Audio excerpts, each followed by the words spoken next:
यानी उसको मौलवी बनाना चाहते हैं, कटबुल्ला पर केस को ले जाना चाहते हैं, ये नहीं चल सकता। Once more! यानी उसको मौलवी बनाना चाहते हैं, कटबुल्ला पर केस को ले जाना चाहते हैं, ये नहीं चल सकता। इतने तेजस्वी लोग हैं हमारे पास। तो भैया सुना, अब की बार रमेश बिधूड़ी का मोर्चा योगी जी ने संभाला और भरी विधानसभा में मौलवी कठमुल्ला बोल डाला। तो लल्लन भैया, इसमें हैरानी की क्या बात है? यही तो इनकी पार्टी की असली पहचान है कि गली मोहल्ले से लेकर विधानसभा तक को समझो कूड़ादान और हर जगह करते रहो हिंदू मुसलमान।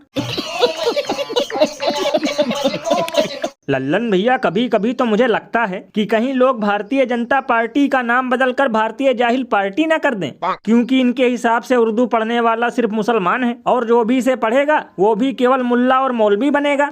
बताओ, खुद इनकी पार्टी के दर्जनों लोग उर्दू भाषा में रुचि रखते हैं। मोदी जी ने खुद कई बार उर्दू अरबी भाषा में भाषण दिया है, लेकिन फिर भी ये उर्दू का नाम सुनते ही चिढ़ गए। बताओ, चर्चा चल रही थी भाषाओं पर और ये पहुंच गए मौलवी कठमुल्ला पर।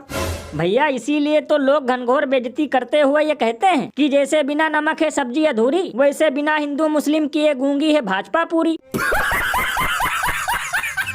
गजब बेइज्जती है। वैसे भैया, एक अंदर की बात बताऊं, मुझे तो लगता है कि लब जिहाद और फल जिहाद के बाद मार्केट में उर्दू जिहाद भी आने वाला है, इसलिए ऐसी भाषा का इस्तेमाल किया जा रहा है। ये बिल्कुल सही कहा आपने, क्योंकि जीएसटी के बाद देश में सबसे ज्यादा तरक्की केवल इसी की हुई है। और अभी तो रुको, क्लाइमैक्स अभी बाकी है। आप फिलहाल विजुअल में देख रहे हैं कि जिस प्रकार से इससे पहले जिन गुजरातियों को अहमदाबाद एयरपोर्ट लाया गया था, उन्हें भी इसी तरह मुंह पर मास्क पहनाकर अहमदाबाद एयरपोर्ट से बाहर की तरफ निकाला गया था। और अब जब फिर एक बार 8 गुजरातियों को अमेरिका से डिपोर्ट किया गया है।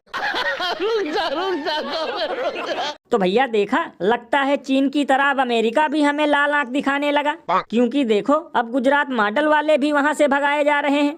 लल्लन भैया, यही सब देखकर तो मुझे कल से नॉन स्टॉप हंसी आ रही है, क्योंकि अभी 2 दिन पहले डंका बजाया जा रहा था कि ट्रंप ने जोड़ा मोदी जी के सामने हाथ, लेकिन उसने तो फिर से खदेड़ना शुरू कर दिया मारकर लात।